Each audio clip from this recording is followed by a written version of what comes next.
When we mention the globe-dominating empire on which the sun never sets, most people immediately think of Britain.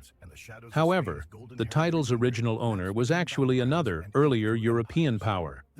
Going back to the 16th century, Charles V of Habsburg simultaneously ruled Spain, its American colonies, and vast lands in Central Europe, so the sun never set within his imperial domain.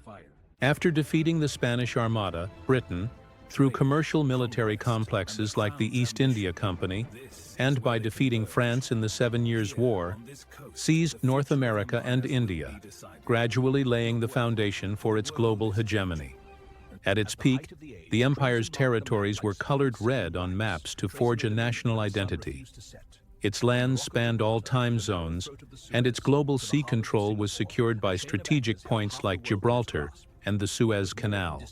On one hand, it used high tariffs to destroy India's handicraft industry and plunder its wealth.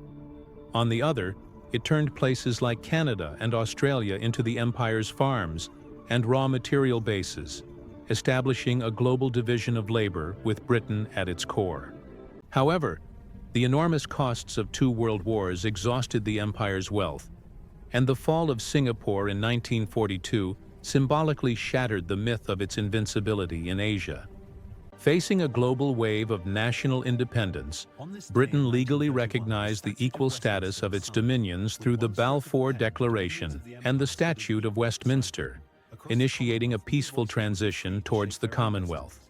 With the independence of India and the handover of Hong Kong, the empire had come to an end, but its complex political, economic, and cultural legacy continues to profoundly influence the contemporary world order.